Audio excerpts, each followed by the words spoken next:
오늘날 예수님과 제자들이 밀밭 사이로 지나가시다가 제자들이 너무나 배가 고파서 그만 밀을 베어먹은 일 때문에 예수님과 바리새인들 간에 시비가 난 적이 있습니다. 바리새인들이 먼저 시비를 걸었는데 그 이유는 그날이 안식일이었기 때문입니다. 아니 안식일에 밀 좀 베어먹은 게 무슨 큰 잘못인가, 안식일에 배가 고파서 가다가 열매 좀 따먹은 게 무슨 잘못인가 생각할 수 있는데, 유대인들은 이 율법이라는 것을 굉장히 중요하게 여기는 백성들입니다. 율법, 유대인들은 토라라고 하는데요, 모세 오경입니다. 창세기, 출애굽기, 레위기, 민수기, 신명기, 이 5가지의 성경을 가리켜서 토라, 모세 오경이라고 하는데, 이 모세 오경은 모세 시대 때에 10계명을 포함하여 하나님께로부터 직접 받은 율법을 가리켜서 토라, 모세 오경이라고 합니다. 유대인들은 아주 오랜 전부터 이 모세 오경을 근거로 해서 하나님이 주신 이 율법을 지키기 위한 법령들을 만들었습니다. 하나님이 하라고 하신 것, 하지 않는 것을 철저히 구별하기 위해 금지법이라는 것을 만들었어요. 무엇을 하면 안 된다. 그리고 그 율법에 하나님이 직접 계시해 준 것, 성경에 기록되지 않고 구전으로 전해져 내려오는 내용들, 그것들을 수많은 해설서를 만들어 놓고서 그것을 지키면서 살았습니다. 우리가 이 탈무드라고 부르는 것도 하나님이 직접적으로 계명으로 주시진 않았지만 모세 시대 때나 그들의 조상들 때부터 그 율법들을 지키기 위한 여러 가지 조항들이나 해설서를 구전으로, 입에서 입으로 이렇게 전해져 내려오는 것, 그 중에 우리가 잘 아는 탈무드라는 것이 있습니다. 또한 이 토라에 기록되지 않은 것 중에 전통이라고 여기면서 지금까지도 이어져 내려오는 해설서가 있습니다. 그것을 가리켜서 이 미시나라고 합니다. 미시나. 다른 말로는 구전율법이라고 하고요. 이것을 가리켜서 예수님 시대 때는 장로들의 전통이라고도 했습니다. 입에서 입으로 내려오는 금지법, 해설서라고 얘기하시면 되겠습니다. 이 미시나라는 것은요, 총 63권의 책으로 만들어졌습니다. 그리고 총 6가지의 주제를 다루고 있는데, 그 많은 해설 중에서는 안식일에 해야 되는, 그리고 안식일에 해서는 안 되는 금지법에 대한 해설도 담겨져 있었습니다. 특별히 안식일에 해당하는 조항이 39가지가 있는데 제가 몇 가지만 좀 소개해 보겠습니다. 첫 번째로 조레아라는 것이 있어요. 조레아는 우리말로 하면 씨 뿌리기 금지입니다. 이것이 안식일에서는 안 되는 첫 번째 조항이에요. 안식일에는 씨앗을 심는 것, 씨앗을 뿌리는 것, 물 주는 것이 금지가 됩니다. 두 번째로 이 코레시라는 것이 있는데 밭갈기가 금지됩니다. 씨앗을 뿌릴 목적으로 밭을 갈거나 골을 파거나 구멍을 내면 안 됩니다. 그것을 안식일을 범했다라고 여기는 거예요. 재미있는 것이 있는데, 만일 잔디 위에 놓여져 있던 의자를 옮기다가 잔디밭에 구멍이 뚫리면 그것이 바로 코레시를 어기는 일이 돼요. 그런데 이제 휠체어라든지 아이들의 유모차를 옮기다가 구멍이 파지는 것은 괜찮습니다. 또 세 번째로 콧자이르라는 것이 있는데, 이것은 추수하는 것이 금지가 되는 거예요. 열매를 따는 것, 거두는 것. 땅에서 나서 자라는 모든 것은 뽑아서나 잘라서는 안 됩니다. 꽃을 꺾거나 과일을 따거나 채소나 버섯을 채취해서는 안 됩니다. 물론 잔디를 깎는 일도 안 됩니다. 네 번째, 마마이르라는 것이 있는데, 거두는 것, 묶는 것을 금지합니다. 자연에서 생산되는 모든 것을 따로 거두거나 단으로 묶는 것이 금지돼요. 흩어져 있는 과일들을 한 대로 모으는 것이나 나뭇가지를 모으는 것도 금지됩니다. 10번째로 넘어가면 루시라는 것이 있어요. 이것은 반죽하는 것이 금지가 됩니다. 갑자기 다솜이 가서 엄마 나 부침개 좀 해주세요 하는데 반죽하는 것이 금지가 돼요. 가루, 모래, 시멘트 등에 물을 섞어서 반죽하는 것이 금지가 됩니다. 그러나 우리가 무교병을 수프에 넣던지 쿠키를 우유에 담가서 먹는 것은 허용이 돼요. 21번째로 넘어가 보면 코사이, 매듭을 묶는 것이 금지가 됩니다. 유대인들이 커튼이나 그물등을 만들기 위해서 이런 매듭을 지는 일들 자체가 금지되는 거예요. 매듭을 묶는 것도 금지가 되면 모두 금지되겠어요? 매듭을 푸는 것도 금지가 됩니다. 22번째 마티, 매듭을 푸는 일도 금지가 됩니다. 23번째는요 토하이르, 바느질하기도 금지가 돼요. 25번째 쭈드, 동물을 덫으로 잡거나 한 곳으로 모으는 행위가 금지됩니다.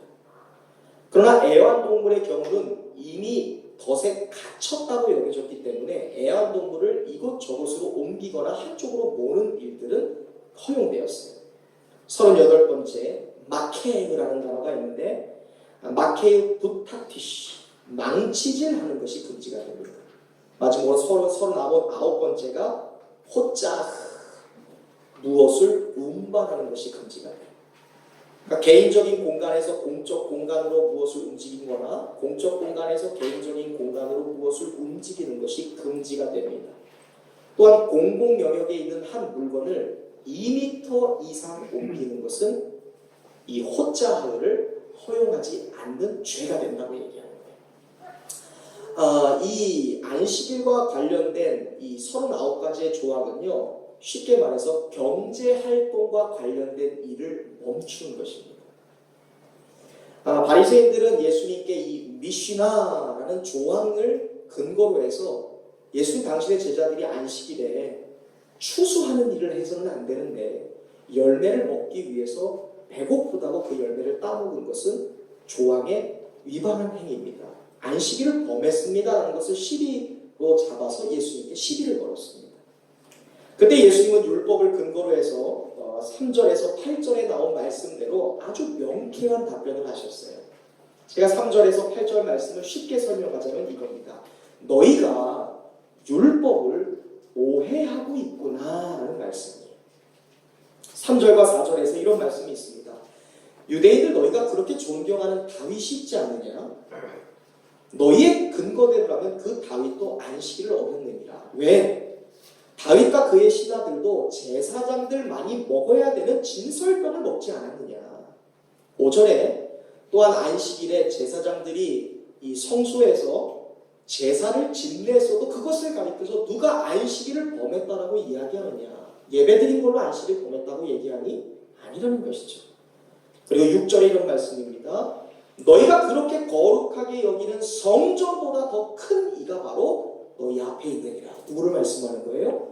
예수님을 말씀하는 거예요. 성전보다 율법보다 큰 예수님을 앞에 두고 안식일을 어겼다고 얘기하는 게 말이 되냐 이겁니다. 그리고 7절에 하나님은 제사보다 무엇을? 자비를 원하시는 분이다. 무슨 말입니까? 너희에게는 왜 자비가 없니?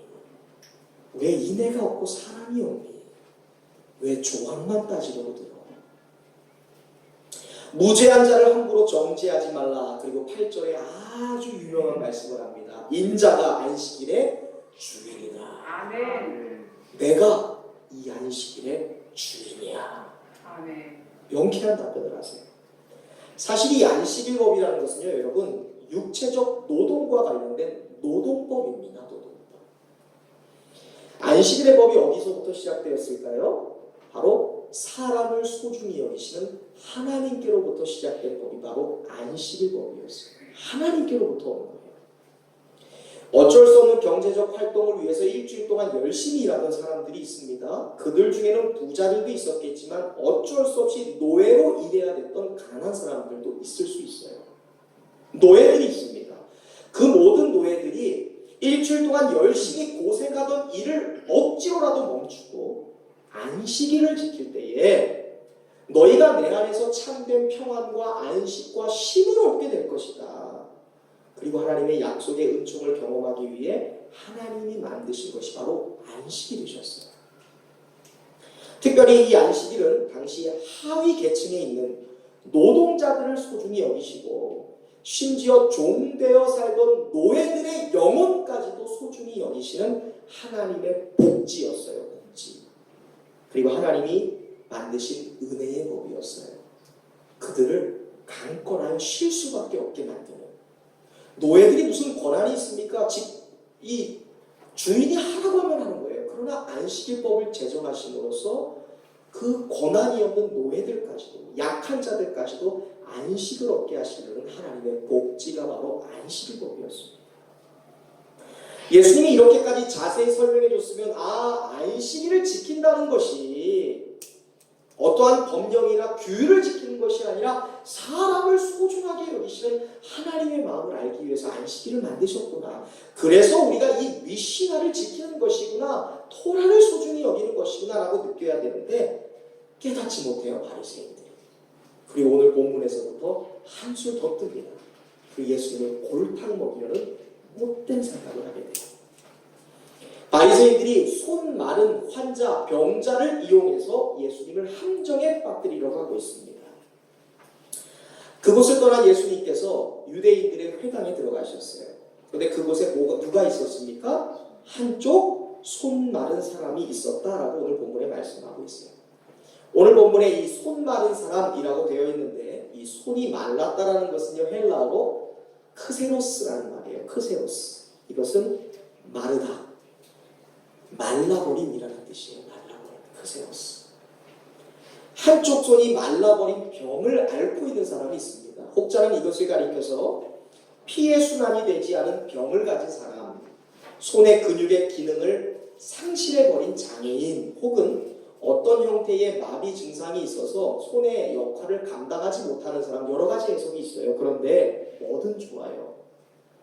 정작 중요한 것은, 그리고 공통적인 사실은 지금 이 사람이 정상적인 손의 기능을 하지 못하는 어떠한 장애를 가진 사람이라는 거예요.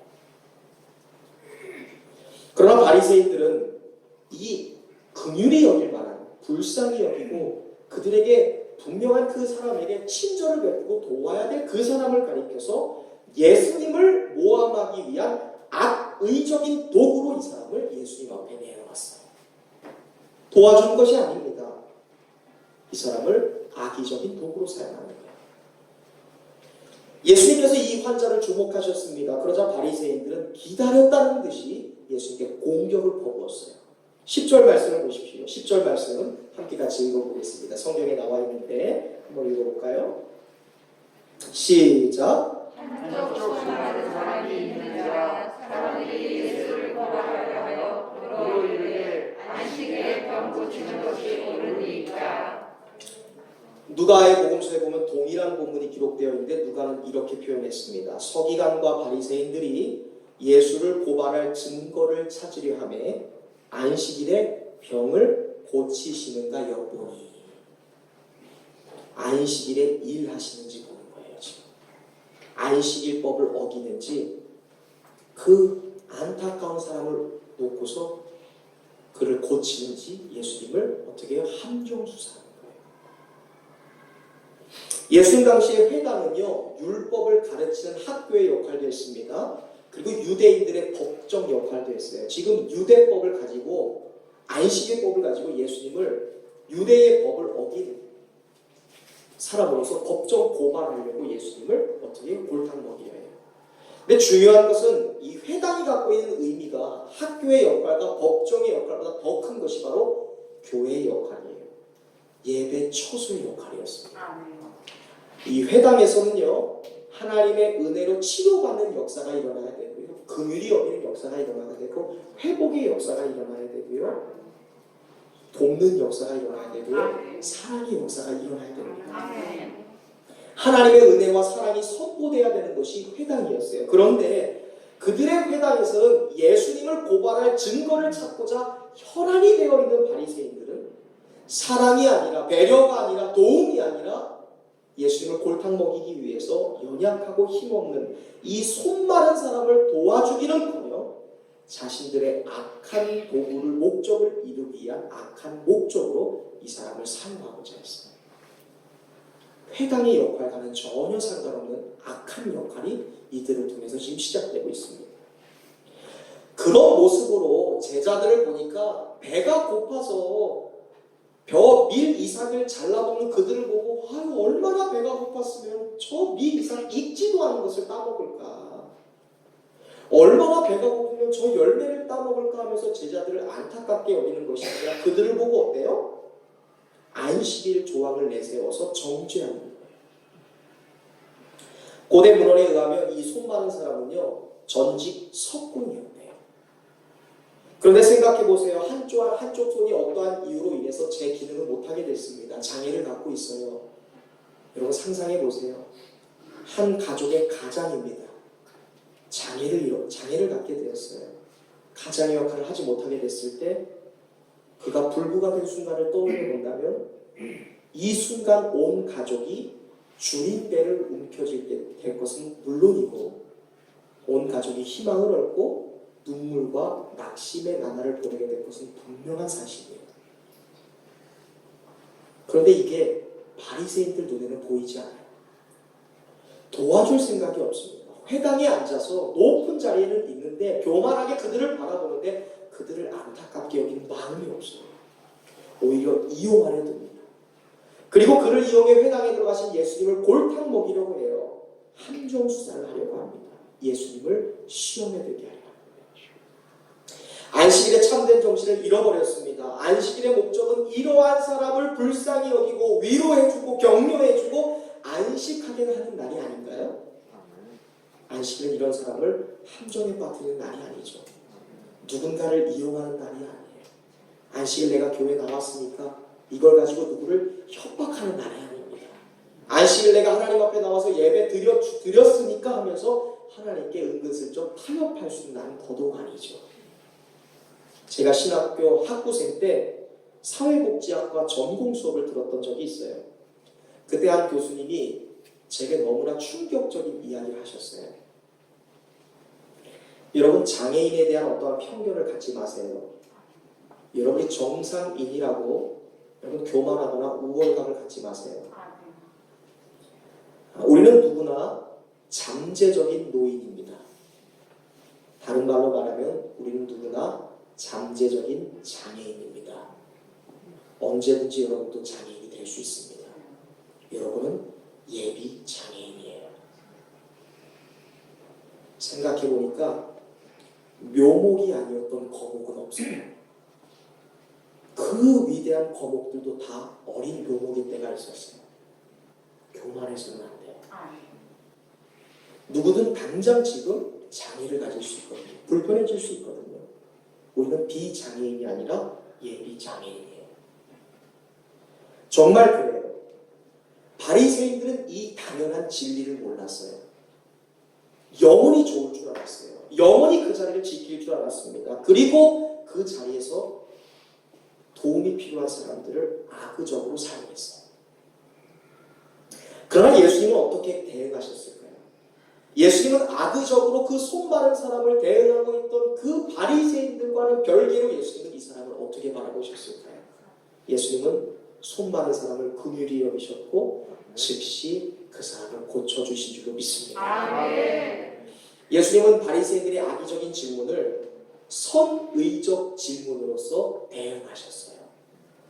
마태복음 12장 11절 말씀입니다. 우리 같이 한번 읽어볼게요. 오늘 본문 11절 말씀입니다. 예수님이 어떻게 선의적 질문으로 대응하셨는지 한번 읽어보겠습니다. 시작. 예수께서 이르시되 너희 중에 어떤 사람이 양 한 마리가 있어 안식일에 그러기에 빠졌으면 끌어내지 않겠느냐. 12절도 읽어보실래요? 사람이 양보다 얼마나 거듭하냐. 그러므로 안식일에 선언하는 것이 옳으니라 하시고. 아멘. 지금 예수님이 바리새인들이 몇 차례나 그렇게나 따지고 들던 미슈나 장로들의 전통을 근거로 해서 지금 그들에게 말씀하고 계신 거예요. 너희가 그렇게 중요하게 여기는 미시나 그 장로들의 전통 가지고 얘기해 볼게. 안식일? 그 안식일에 너희의 소유인 양이나 동물이 구덩이에 빠지면 너희들 어떻게 할 거야? 미시나에 따르면 자기의 소유의 양이나 동물이 구덩이에 빠지면 1차적으로 유대인들은 그 구덩이에서 안식일을 무사히 지낼 수 있도록 그 동물들이 먹을 거리를 넣어줘요. 혹 양 스스로 구덩이에서 나올 수 있을 정도면 양이 밟고 구덩이를 나올 수 있는 널빤지나 판자 같은 것도 넣어줍니다. 아니 2m 이상 무엇을 옮기면 안 되는데 자기 소유를 어떻게 해요? 구하기 위해서 널판지 넣어주는 거예요. 타협하는 것입니다. 그리고 실제로 그 양의 목숨이 위태로우면 주인은 그 구덩이에 내려가서 양이나 동물들을 끌어올리기도 했어요. 예외 조항입니다. 실제로 바리새인들이 자기의 소유의 동물이 구덩이에 빠졌으면 너나 할 것 없이 그 구덩이로 뛰어 들어가서 그 동물을 구출해냈을 거예요. 이 예외 조항을 너무나 잘 알고 계시던 예수님이 역으로 질문하신 거예요. 예수께서 이르시되 너희 중에 어떤 사람이 양 한 마리가 있는데 안식일에 구덩이에 빠졌으면 끌어내지 않겠느냐? 사람이 양보다 얼마나 귀하니?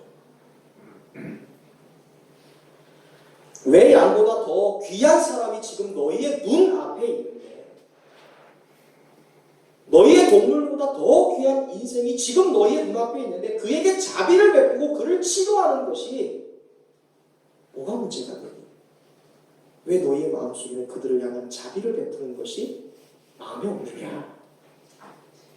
그를 불쌍히 여기는 것, 그를 살리는 것, 그를 치료하는 일에 대하여는 왜 이렇게 엄격하니?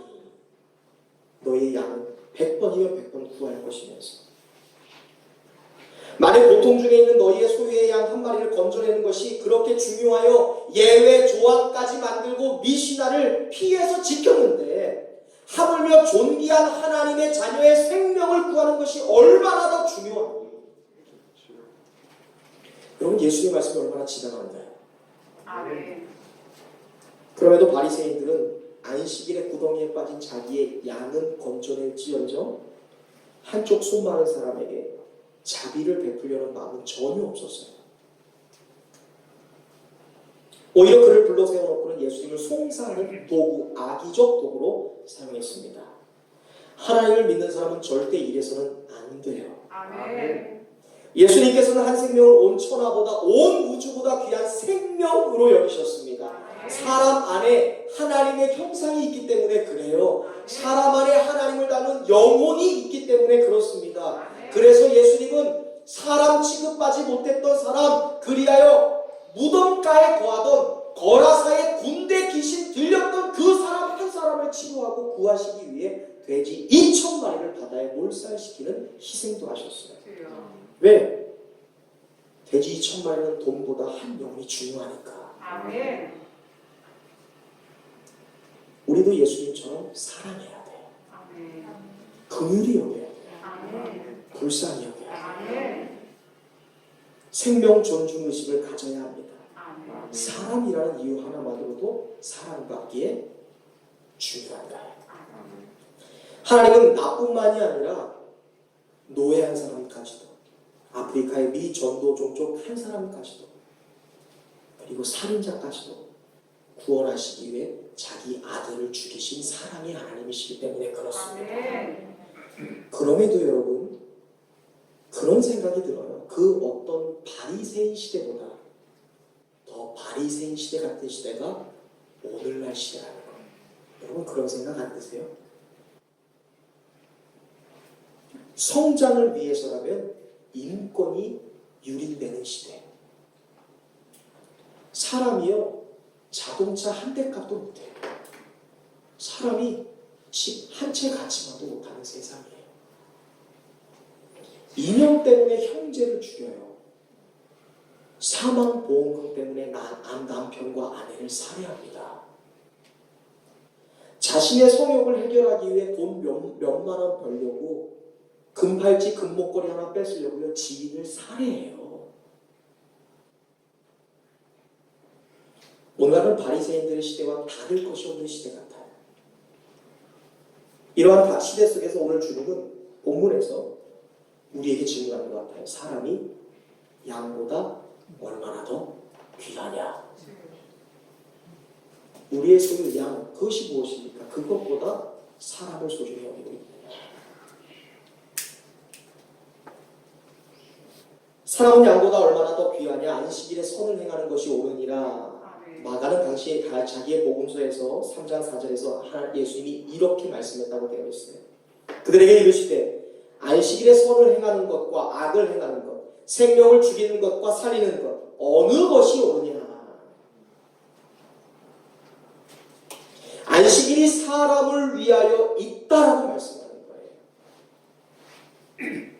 물론 안식일은 세속적인 일은 쉬어야 합니다. 그러나 예수님은 사람을 살리는 일이라면, 사람을 구하는 일이라면, 사람의 생명과 존엄과 연결된 일이라면 안식일은 그 사람을 구하는 일에 사용되어야 된다라고 말씀합니다. 그것이 안식일의 진정한 의미예요. 이제 예수님은 한쪽 손 마른 사람에게 말씀하십니다. 내 손을 내밀라. 아멘. 예수님은 병자에게 손을 내밀라라고 말씀하십니다. 예수님이 너의 손을 내 몸에 대어라. 너의 손을 깨끗하게 어디 가서 씻어라. 그렇게 말씀하신 것이 아니에요. 너의 마른 손을 내게 내밀어라 말하는 거예요. 아멘. 이 지금 손이요 기능을 하는 손이에요, 안 하는 손이에요? 한 번도 써보지 못한 장애를 가진 손이에요. 여러분, 이 사람이 내가 너에게 손을 대어줄게, 가서 흐르는 물에 물을 씻어라 하는 것이 아니라 지금 그 장애, 기능을 못하는 마비된 손을 예수님께 펼치라고 얘기하는 거예요. 여러분 같으면 어떻게 하시겠어요? 즉각 순종하기 쉽겠어요? 어렵잖아요. 크세노스, 움직일 수 없는 손 아닙니까? 기능을 하지 못하는 손 아닙니까? 그런데 13절에 너무나 멋진 말씀이 기록되어 있어요. 마태복음 12장 13절 읽어보겠습니다. 시작. 이에 그 사람이 이르시되 손을 내밀라 하시니 그가 내밀매 다른 손과 같이 회복되어 성하더라. 아멘. 놀라운 것은 예수님의 명령이셨지만 더 놀라운 것은 이 사람의 반응이었습니다. 즉각 예수님을 향해 순종하여 그 손을 내밀었습니다. 아멘. 이것이 무엇을 의미합니까? 믿음과 순종으로 손을 내밀 때 그의 손이 정상적인 상태로 돌아왔다는 거예요. 아멘. 바리새인들의 악의적인 도구, 예수님을 흠잡고 예수님을 향해서 어떠한 문제를 일으킬 뻔한 그런 저주의 손이 될 뻔한 손이 믿음으로 순종했더니 어떻게 해요? 선한 도구, 예수님의 신성, 하나님의 역사를 나타내는 선한 도구로서 바뀌게 된 줄로 믿습니다. 아멘. 사랑하는 여러분, 주님은 이 시간에 저와 여러분에게 말씀하고 계세요. 너의 마른 손, 너의 움츠려진 손, 너의 오그라든 손을 나를 향해 내밀어라. 아멘. 너의 손을 내밀어라. 주님은 이 시간 저와 여러분에게 너의 손을 나에게 내밀어라 말씀하고 계세요. 이 말이 무슨 말인지 아세요? 어쩌면 손 마른 사람, 한쪽 손이 오그라든 사람, 한쪽 손이 정상적인 기능을 하지 못하는 이 환자의 모습이 우리의 모습이 아닐지 모르겠어요. 우리도 한쪽 손 마른 사람처럼 정상적인 손의 기능을 상실한 채 살아가고 있는지 모르겠어요. 여러분의 손은 건강하신가요? 과연 여러분의 손은 그 손의 역할을 감당하고 있습니까? 혹시 기도의 손을 하나님 앞에 올려드리지 못하는 메말라버린 손, 비쩍 오그라든 부끄러움, 정상적인 기능을 하지 못하는, 기도하는 부분에 있어서는 하나님께 손 올리지 못하는 부끄러운 손은 아닌가요? 화해의 손을 먼저 내밀지 못하는 부끄러운 손은 아니십니까?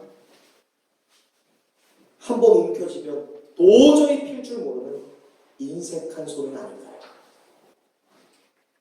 이것이 바로 크세로스예요.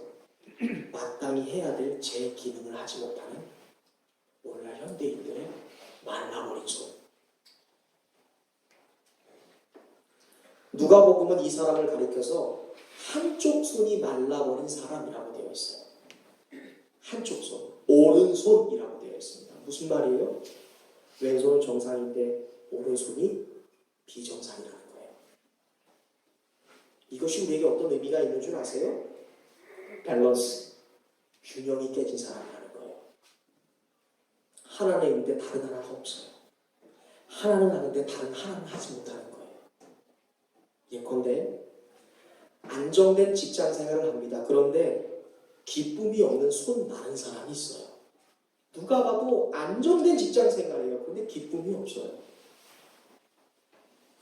미모는 가꾸는데 마음을 가꾸지 않은 한쪽 손이 마른 사람이 있다는 거예요. 육체의 건강은 있는데 마음의 평안이 없는 손 마른 사람이 있어요. 인류 대학을 가진 명예와 학위는 있는데 사람들과의 관계에서는 인정받지 못하는 손 마른 사람이 있고요. 교회에서는 존경받지만 집에서는 무시당하는 한쪽 손 마른 사람이 있습니다.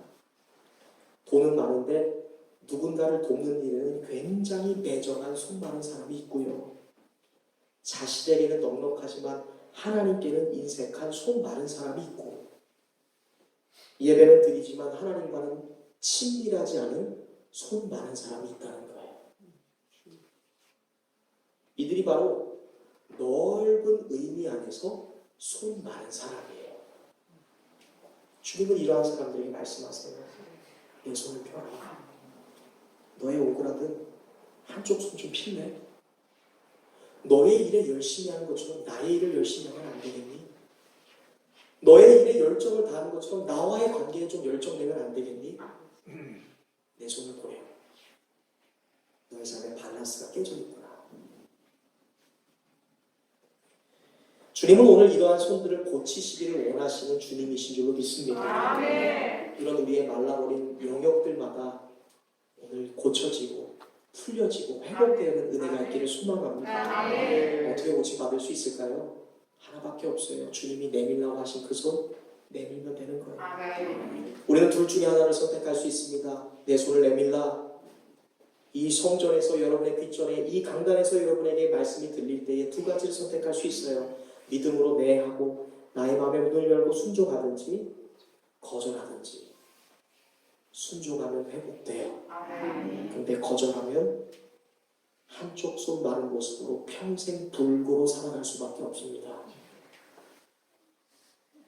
사랑하는 여러분, 믿음으로 순종할 수 있기를 바랍니다. 아멘. 본문에 손 마른 사람이 예수님의 말씀을 듣고 즉각적으로 순종했어요. 그냥 순종하는 거예요. 순종은 의지거든요. 순종하면 그냥 시작돼요. 절차가 있어서 순종하는 게 아니에요. 순종했더니 해결되는 거예요. 그게 믿음이에요. 아멘. 손을 내미는 그 순간 혈관에 피가 흐르기 시작했어요. 손을 내미는 순간 망가졌던 세포와 조직과 근육과 모든 영역들이 회복되기 시작했어요. 믿음으로 순종하여 손을 낼 때 손의 순 기능들이 제 역할을 감당하기 시작했습니다. 여러분도 삶의 모든 영역에서 말라버린 손을 펴서 주님께 내어드릴 때 이러한 역사를 체험하게 될 줄로 믿습니다. 그냥 마음을 여세요. 아멘 하세요. 아멘 할 때 돈 드는 거 아니잖아요. 건강을 되찾은 그 손, 그는 그 회복된 손을 이제 어떻게 사용하게 됐을까요? 저는 분명히 확신합니다. 틀림없이 아름다운 손이 됐을 것은 분명한 사실이고, 틀림없이 그 손을 가지고 주님의 손을 대신하며 살았을 거예요. 아멘.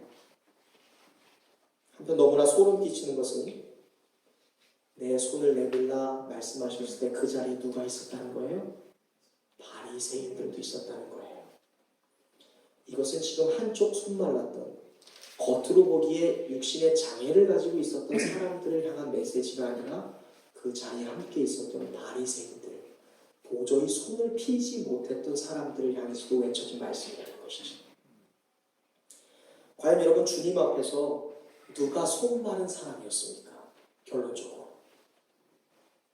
바리새인들 아닌가요? 여전히 손을 피지 못하는 사람들. 동일하게 너의 손을 펴라. 너의 삶에 깨어진 밸런스 이제 흐르게 하여라. 너희들은 하나님의 말씀을 연구하는 바리새인들 아니니? 너희가 하나님의 말씀에 키를 가지고 있다고 생각했던 선생님들 아니니? 그런데 왜 그 말씀이 너희 안에 정죄가 돼서 한쪽 손이 마비가 돼서 세상을 향해 나가지 못하니? 그 손을 펴라고 하신 말씀이 이 장애를 가진 사람을 향한 메시지였겠어요? 아니면 바리새인들을 향한 메시지였겠습니까? 바리새인들이에요. 그런데 그들은 오히려 손을 피지 못하는 거예요. 주님을 향해 자신들의 손을 펴지도 못하고 도움이 필요한 사람들을 향해서 자신들이 가지고 있었던 능력과 자신들이 가지고 있었던 고난과 풍요를 흘려보내지 못했어요. 하나님이 천하보다 귀하게 여기시는 이 고통에 있는 사람을 향해 자신들의 손을 피지 못했습니다. 아픔 속에 있는 그 사람을 향해 자신들이 가지고 있는 사랑의 손길, 자비의 손길을 내밀지를 못하는 거예요. 이것이 무엇을 의미하나? 정작 손이 마른 심각한 병을 앓고 있었던 사람은 바리새인들이었다. 사랑하는 여러분, 여러분 구원 받으셨습니까? 과연 구원받은 우리의 손은 누구를 위해 사용되는 손이어야 될까요? 우리의 손은 예수님의 손을 대신해야 되는 손이에요. 그래서 예수님께서 올라가신 거예요. 예수님이 이 땅에 실제적으로 지금 거하시는 건 아니지만 우리에게 성령을 보내주셔서 예수님이 하셔야 될 그 선한 손을 누구로 하여금 하게 하기 위하여 우리로 하여. 그래서 권능을 주시고 능력을 주신 거예요. 성령이 우리에게 오신 것은 뭐 그것 가지고 에너지로 쓰라는 것이 아니에요. 성령 충만해서 날 이 정도 신앙내하면서 뻑이라고 주신 것이 아니죠. 그 성령 가지고 내가 에너지 사용하듯 잘난 척하라고 주신 것이 아니에요. 예수님이라면 이 땅에서 무엇을 하셨을지 예수님의 마음을 얻게 하기 위해 성령이 오신 것이죠. 그리고 그 예수님의 손을 대신하여 예수님의 손으로 사용되기 위해 우리를 구원하시고 성령을 주십니다. 과연 나의 손은 어떻습니까? 나를 위해서만 사용되는 손인지 아니면 what would Jesus do? 예수님이라면 어떻게 하셨을까? 예수님의 손이라면 지금 어디에 가 있을까를 생각하면서 그 일들을 감당하는 열려있는 손인지. 우리가 예수 그리스도를 믿었다면 예수님의 손을 대신하여 우리의 손을 사용해야 되는 사람들이에요. 지난주에 한 성도님의 취업 소식을 전해 들었습니다. 과거 누군가의 권유로 요양보호사 자격증을 땄는데 이번에 그 자격증을 통해서 놀랍게 취업이 된 거예요. 전혀 이것을 사용할 거라고 생각을 해본 적이 없습니다. 그런데 그 성도님과의 대화 가운데 어떤 누구를 섬기게 될지를 얘기하시는 거예요. 이번 주부터 자기가 섬기게 될 분이 과거 사고로 인해서 양팔을 쓰지 못하는 분을 섬기는 요양보호사 일을 하게 되신 거예요. 그러면서 그 가족들과 미팅을 하고 집에 가서 가족들을 보는데 믿는 분은 아닌데 그 가족이 너무 좋아요. 너무 행복해 보이고요. 가족들 간에 똘똘 뭉치고 너무 화목해요. 마음이 좋아요. 기뻐요. 화목하고 기쁨으로 가득한 마음을 보고 자기의 마음도 너무나 기쁘다는 거예요. 그러면서 하는 말이 이 두 손을 쓸 수 없는 이분 그리고 그 가족들을 위해서 이제 내가 할 일들을 생각해 보니까 마음이 벅차가는 거예요. 너무나 감사하다는 거예요. 이분의 양팔일에서 음식도 먹여드립니다. 이분의 재활 치료를 위해서 병원을 함께 오고 가면서 그분을 케어하고 그 가족들에게 힘을 줄 생각을 하니까 너무너무 감사하다는 거예요. 제가 이분과 얘기를 하면서 제가 신학교를 다닐 때 한 교수님으로부터 들었던 예화가 떠올랐어요. 세계대전이 끝난 후에 독일에 한 폐허가 되어버린 마을이 있었습니다. 전쟁의 여파로 그 도시 안에 있었던 한 교회가 무너져 내렸어요. 전쟁이 끝나고 마을로 돌아왔던 성도들은 가장 먼저 교회를 회복하려 했습니다.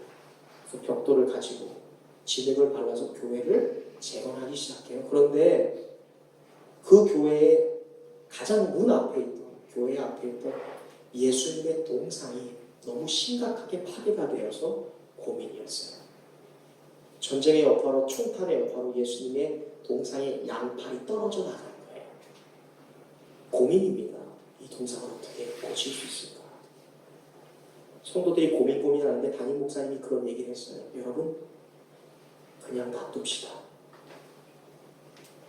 팔이 없어진 그 자체로 파괴된 그 모습 그대로 예수님의 동상을 건들지 맙시다. 그리고 이 성도들과 목사님이 동상 앞에 이러한 글을 새겼습니다. 이 동상에 예수님은 손이 없다. 그러나 예수님은 우리 성도들의 손을 가지고 계신다. 이제 예수님께서는 우리의 손을 통하여 일하실 것이다. 우리의 손은 곧 예수님의 손이 되어 일해야 된다.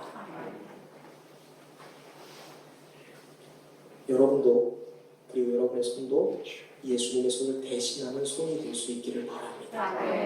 제자들의 발을 씻기던 손, 병든 자를 고치시며 낫게 하시던 손, 나인성 과부의 죽음의 아들에서 아무도 그 아들의 시체에 손을 대지 않았지만 그 어머니를 너무나 불쌍히 여기셔서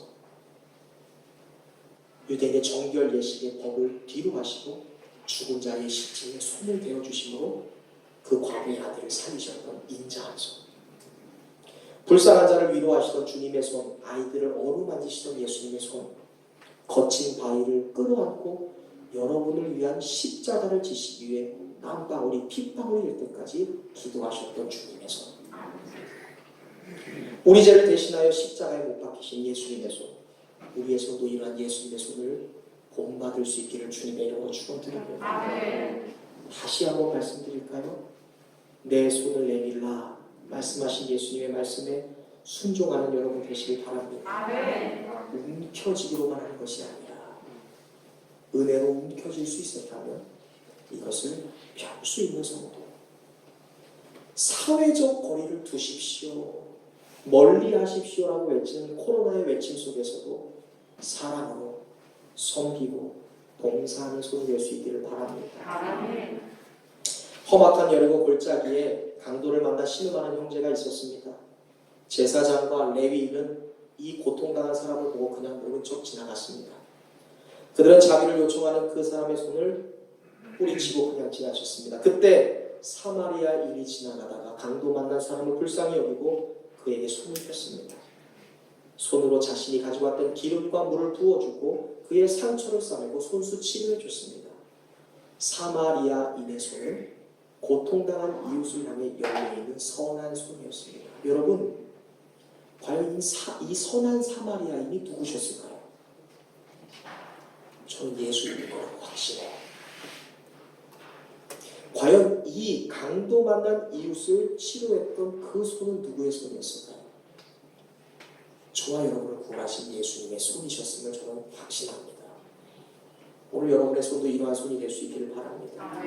제사장, 레위 가졌지만, 누리고 있었지만, 즐겁게 지냈지만, 남부럽지 않은 삶을 살고 있었지만 누군가를 향해 하나님의 마음이 있는 곳에는 잔뜩 오그라진 손, 잔뜩 메말라버린 장애를 갖고 있는 손이었어요.